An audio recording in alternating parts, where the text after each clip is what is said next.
Olá a todos, sejam novamente bem-vindos ao nosso canal Instituto Gaudiya Vaishnava de Educação. Meu nome é Mahakrishnanam e o objetivo desse nosso canal é de fazer comparações entre Ocidente e Oriente. Aqui particularmente nós estamos seguindo um tema que é chamado de Uddhava Gita, que são as instruções do Sr. Krishna para Uddhava, estabelecidas no 11º canto do Srimad Bhagavatam, encerrando o Srimad Bhagavatam. Então aqui a gente vai estar vendo a continuação dessa videoaula. Na verdade vão ser vários vídeos, porque é bem longo o Uddhava Gita, né? Essa daqui é a segunda parte. A gente vai estar tratando do 8º capítulo do 11º canto do Bhagavad Purana. Quem quiser mais informação, eu vou deixar o primeiro vídeo aqui em cima, vocês podem clicar e assistir, e então ter mais um entendimento maior, né? Porque isso daqui é a continuação. Então, muitos autores chamam o Uddhava Gita de uma extensão, uma continuação e um aprofundamento da Bhagavad Gita. Então, a Bhagavad Gita, se a gente pudesse fazer um paralelo, na Bhagavad Gita, Krishna está falando a Arjuna, que é um kshatriya e um homem casado, né, um grihasta.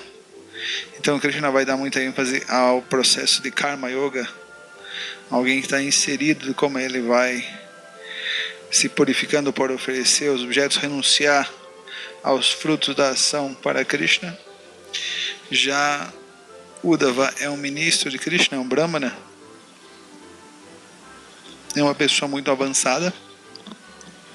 Por isso Krishna recomenda a Uddhava que ele tome sannyasi, que ele se entregue à ordem renunciada de vida, né? Então as instruções aqui vão ser um pouco diferentes, elas vão ser bem num nível de renúncia bem elevado. É lógico que a renúncia é uma das metas. A meta é desenvolver amor puro por Deus, está totalmente com a consciência totalmente entregue, com a consciência totalmente voltada para Deus, meditando em Deus, totalmente absorta, totalmente apegada a Krishna. É lógico que Jnana e Vairagya, conhecimento espiritual e renúncia são importantes para galgar isso. Então o processo de Karma Yoga começa a purificar o coração do indivíduo, levando à renúncia. Aqui no Uddhava Gita, Uddhava ele já tem base, né? Ele já tem consciência para aceitar a renúncia. Então, quando nós estamos totalmente desapegados no mundo material, nós podemos sair dele. Então, nesse sentido, nós podemos fazer esse paralelo entre Arjuna e Uddhava e assim entender as características, né, das instruções dadas para ambos pelo estúpido que vos fala. Então, o Uddhava Gita, canto 11 do Srimad Bhagavatam, vai dos capítulos 7 ao 23.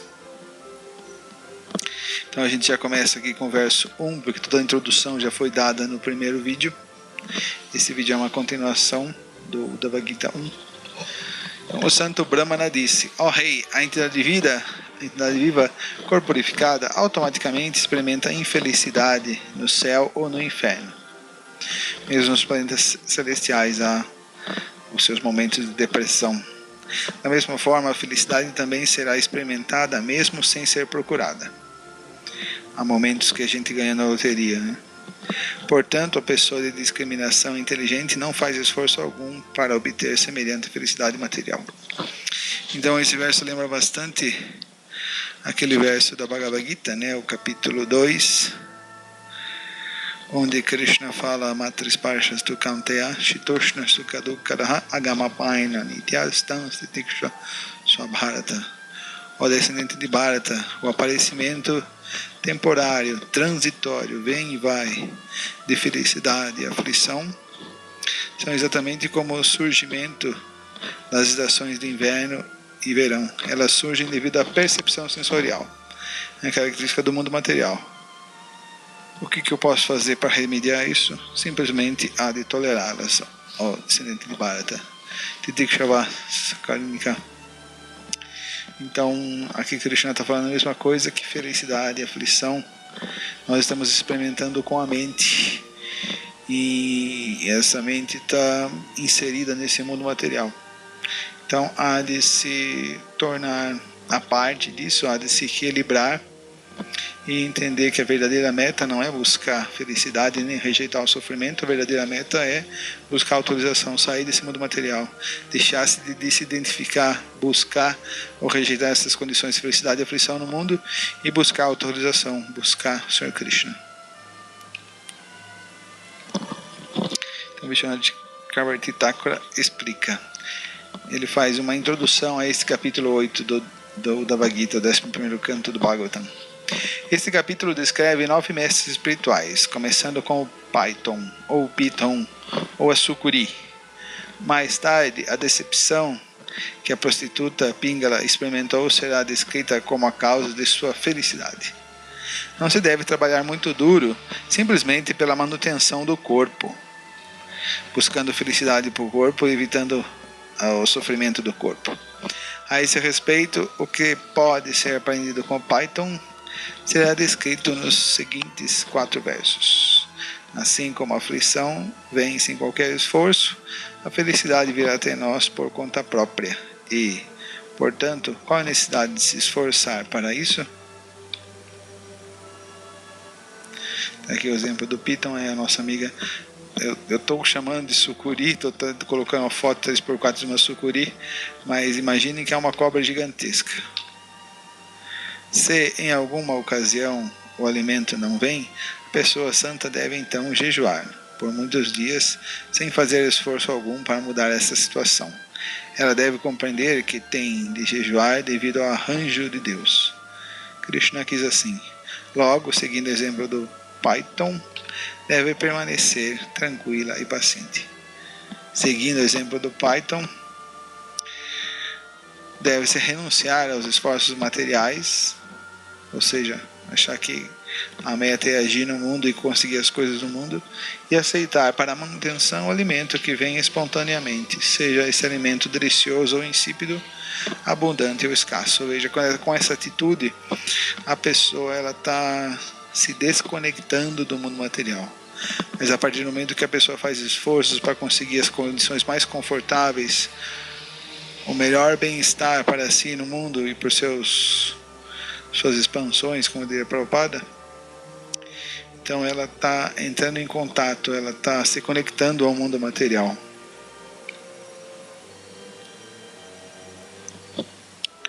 Um sábio santo é feliz e agradável em seu comportamento externo, enquanto internamente é muito grave e pensativo, porque seu conhecimento é imensurável e limitado, ele jamais se perturba.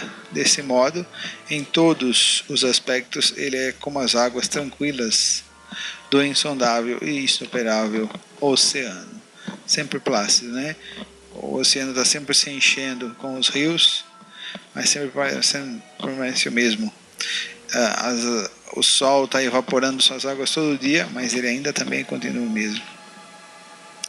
Durante a estação das chuvas, os rios caudalosos arrojam-se para o oceano, e durante a estiagem do verão, os rios então rasos reduzem severamente seu suprimento de água.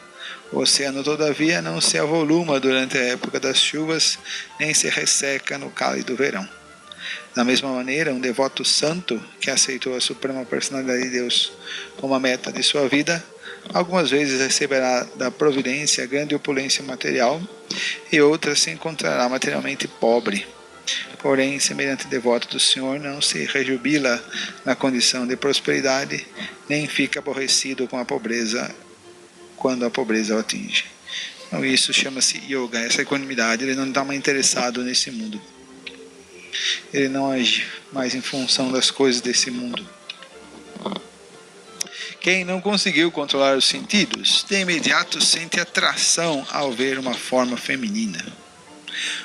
O caso contrário também funciona. Que é criada pela energia ilusória do Senhor Supremo. De fato, quando a mulher fala com palavras tentadoras, sorri provocantemente e se movimenta com sensualidade, sua mente logo é capturada do homem, né? E assim ele cai como um cego nas trevas da existência material, tal qual a mariposa enlouquecida pelo fogo precipita-se às cegas para suas chamas. Lembrando que Krishna está falando esse verso para Uddhava, e Krishna deseja que Uddhava aceite a ordem de sannyasa, de renúncia da vida. Então, aqui fala sobre os perigos do contato com o sexo oposto, e aqui nós registramos também o protesto das feministas em relação a esse verso, e elas nos disseram que Krishna está sendo muito machista, que na verdade tem que ter igualdade de gêneros e a vida vai ficar boa assim, que se extrapole a renúncia. Então ficou aqui registrada o protesto das feministas com relação a esse verso, mas lembrando para aqueles que buscam autorização que esse verso está sendo falado por Krishna no próprio Srimad Bhagavatam. Um tolo sem discriminação inteligente logo fica excitado ao ver uma mulher luxuriosa, belamente adornada com enfeites de ouro, roupas finas e cosméticos. Enquanto as joias de ouro hoje em dia não sei mais não. Ávido de gozo dos sentidos, este tolo perde toda a inteligência e é destruído, tal qual a mariposa que se lança no fogo ardente. Que uma homenagem dos devotos antigos das décadas de 70 e 80, como eles se referiam às queridas mulheres. Isso só acontecia nessa época.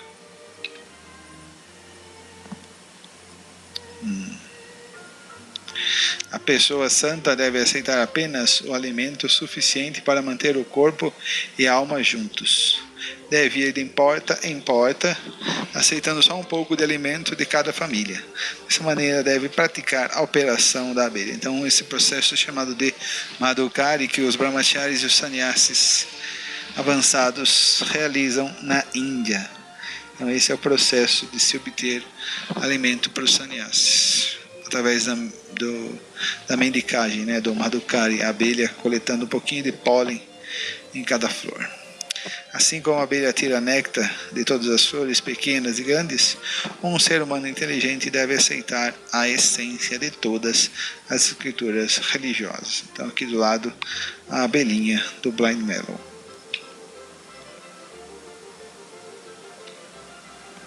Ó rei, a pessoa santa é tal qual a água, pois está livre de toda a contaminação, é gentil por natureza e ao falar cria uma bela vibração como a da água fluente.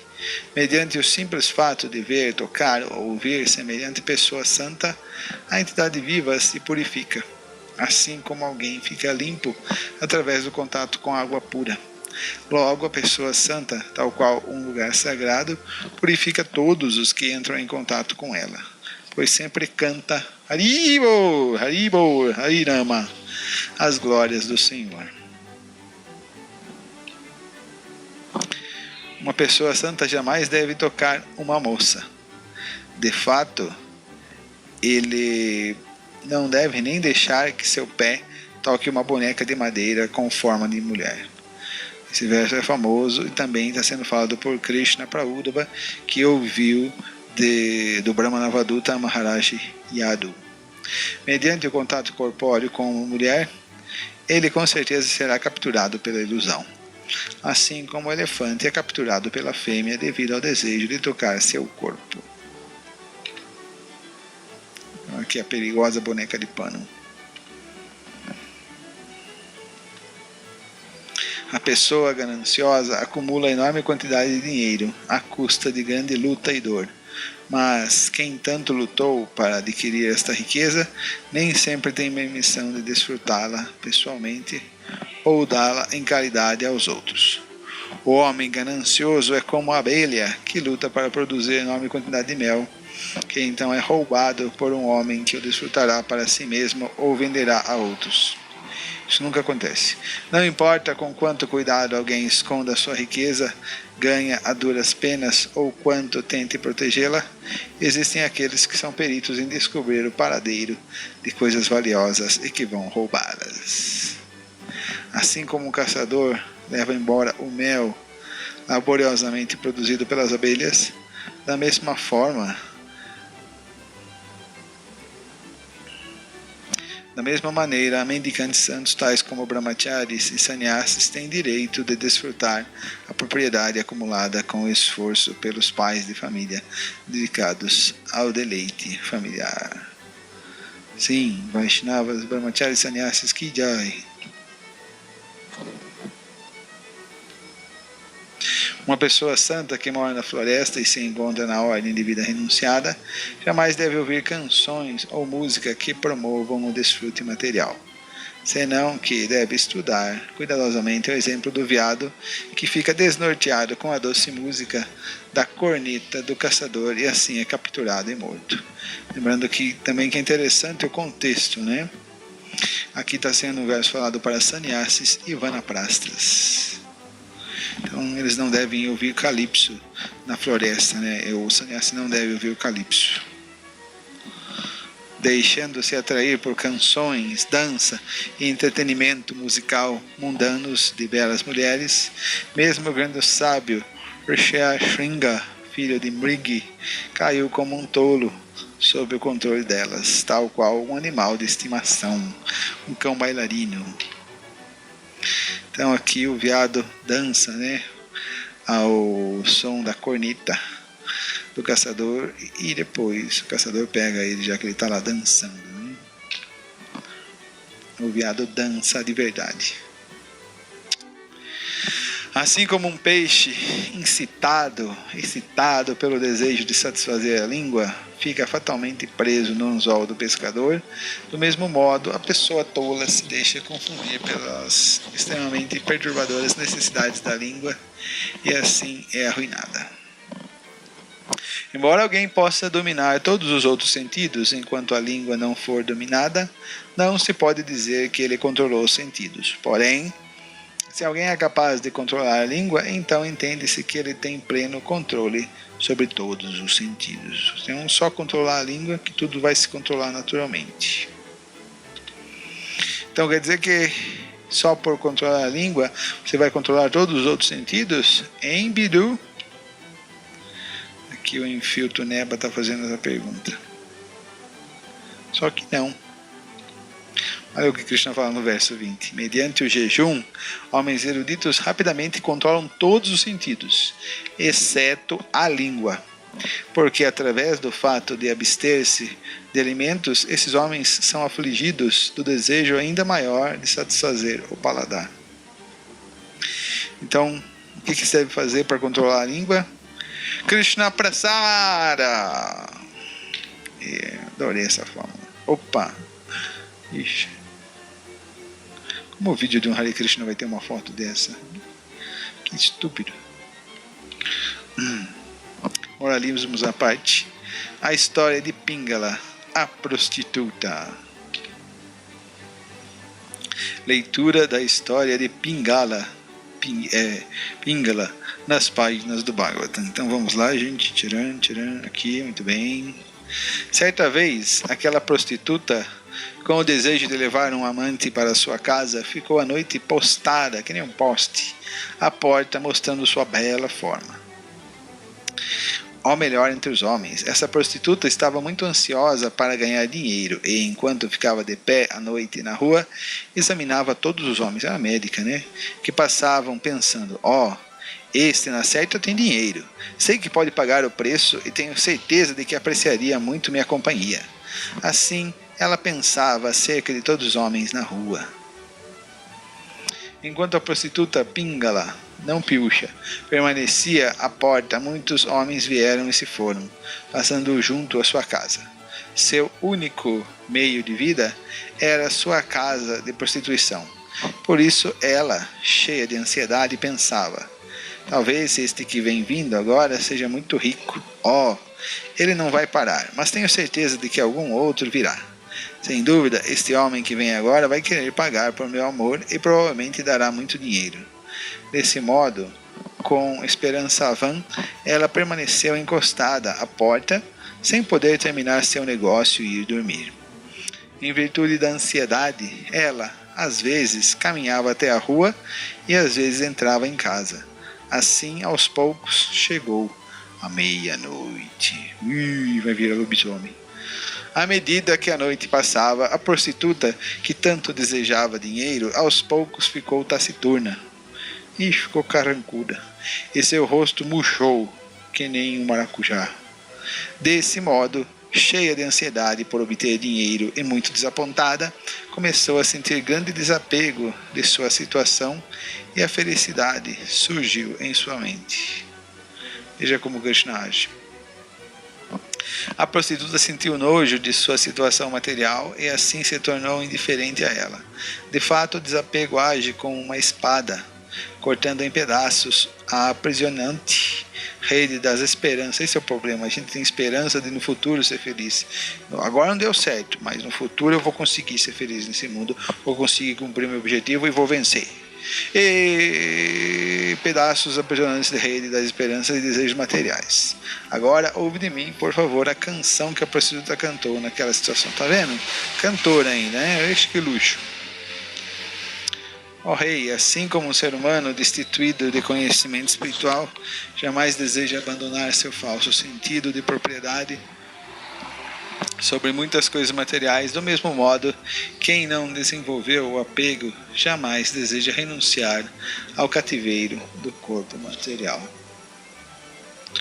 A prostituta Pingala disse: vede só quão iludida estou, porque não sou capaz de controlar minha mente, tal qual uma tola deseja o prazer luxurioso do homem mais insignificante. Sou tão tola que abandonei o serviço àquela pessoa, Krishna, que estando eternamente situada em meu coração, é de fato muito querida para mim. Uma prostituta sábia. Esse ente muito querido é o Senhor do Universo, que é o outorgador do amor e da felicidade verdadeiros e a fonte de toda prosperidade. Embora ele esteja em meu próprio coração, eu negligenciei por completo. Em vez disso, por ignorância, servi homens insignificantes que jamais puderam satisfazer meus verdadeiros desejos e que me trouxeram apenas infelicidade, temor, ansiedade, lamentação e ilusão. Oh, como torturei inutilmente minha própria alma! Vendi meu corpo a homens luxuriosos e cobiçosos, que eram eles mesmos objetos de compaixão. Desse modo, praticando a mais abominável profissão de prostituta, esperava obter dinheiro e prazer sexual. Esse corpo material é como uma casa que eu, a alma, estou vivendo. Os ossos que formam minha espinha, costelas, braços e pernas são como vigas, traves e pilares da casa, e a estrutura completa, que está cheia de fezes e urina, é coberta de pele, cabelo e unhas, que também é tudo asqueroso, né? As 9 portas que conduzem a este corpo estão sempre excretando substâncias asquerosas. Além de mim, que mulher poderia ser tão tola a ponto de se devotar a este corpo material, achando que poderia encontrar prazer e amor nesta máquina? De certo, nessa cidade de Videha, só eu sou completamente tola. Negligenciei a suprema personalidade de Deus, que nos outorga tudo, inclusive nossa forma espiritual original, e em vez disso desejei desfrutar o gozo dos sentidos com muitos homens. A suprema personalidade de Deus é de forma absoluta o mais querido para todos os seres vivos, porque é o Senhor e bem-querente de todos. Ele é a alma suprema situada no coração de todos, portanto agora pagarei o preço da rendição completa. E dessa maneira, comprando o Senhor, desfrutarei com ele tal qual Lakshmi Devi. Audaciosa essa prostituta, essa dona Pingala. Os homens fornecem gozo dos sentidos às mulheres, mas todos esses homens, e até mesmo os semideuses do céu, têm um começo e um fim. Eles todos são criações temporárias que serão arrastados pelo tempo. Portanto, quanto prazer ou felicidade verdadeira pode qualquer um deles jamais dar às suas esposas? Embora eu esperasse muito obstinadamente desfrutar o mundo material, de uma maneira ou outra o desapego surgiu em meu coração. e está me deixando muito feliz. Portanto, a Suprema Personalidade de Deus, Vishnu, deve estar contente comigo. Sem nem mesmo sabê-lo, devo ter executado alguma atividade que o satisfez. Alguém que desenvolveu o desapego pode abandonar o cativeiro decorrente de sociedade, amizade e amor materiais. E quem passa por grandes sofrimentos se torna pouco a pouco, devido à desesperança, desapegado e indiferente ao mundo material.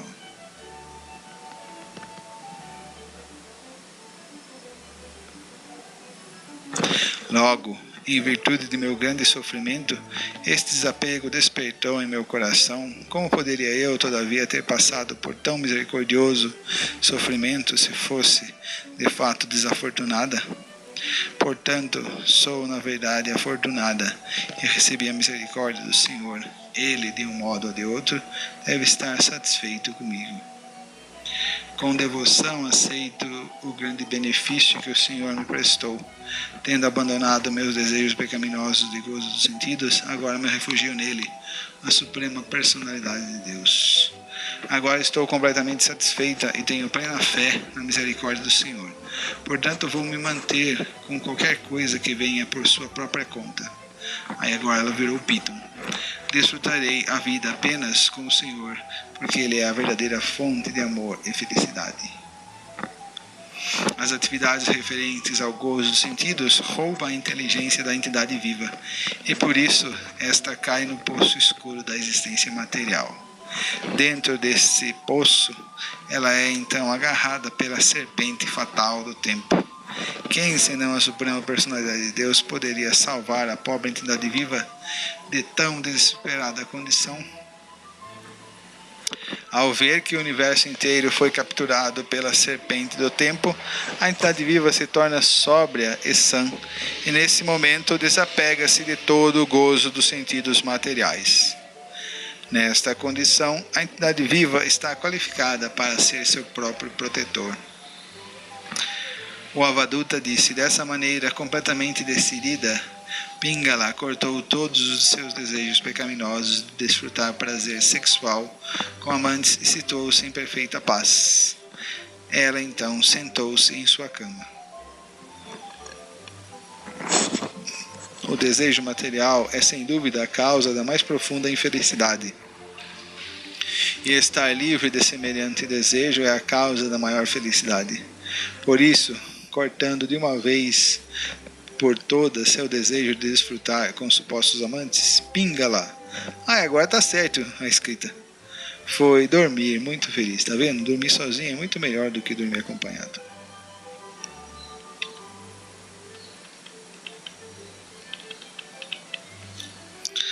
Ok.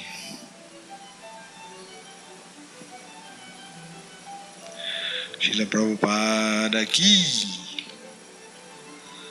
Então, muito obrigado pela atenção de todos. Essa foi a leitura do Uddhava Gita, capítulo 8, 11º canto do Srimad Bhagavatam. Aqui são instruções para um renunciante avançado, ou seja, para um sannyasi, alguém num nível de consciência já bastante purificado. Nós temos que lembrar que o processo de Karma Yoga, o processo de cantar os santos nomes, tem que preparar, ela tem que produzir uma consciência nesse nível. Todos nós temos essa renúncia, esse desapego natural ao mundo material. Só que para que esse desapego surja, há necessidade imprescindível de cantar os nomes de Krishna. Hare Krishna, Krishna Krishna, Hare Hare, Hare Ram, Ram Ram, Hare Hare. Então Arjuna, ele estava em outro nível de consciência, por isso foi muito recomendado a ele o processo de Karma Yoga, ação e consciência de Krishna. Então Arjuna queria muito tomar sannyasa. Krishna fala: não, você tem que ficar, lutar ao meu favor, lutar de acordo com o meu desejo. Mas já que Krishna não instruiu Arjuna sobre sannyasa, aqui Uddhava está sendo instruído sobre sannyasa. É como realmente se fossem extensões um texto do outro, realmente. Então todos nós que temos nossos deveres, estamos inseridos no mundo material porque ainda temos desejos materiais no nosso coração, temos que, através das regras e regulações, dos nossos deveres prescritos, avançar em consciência de Krishna, mas também almejar alcançar essa renúncia, esse desprezo pelo mundo material e total absorção em consciência de Krishna. Ok? Muito obrigado pela atenção de todos. Lembrando que vão existir mais outros vídeos sobre o Bhagavad Gita, porque é uma extensa porção do Bhagavatam e fundamental. Muito obrigado. Tenham um bom dia, uma boa tarde, uma boa noite. Hare Krishna e tchau!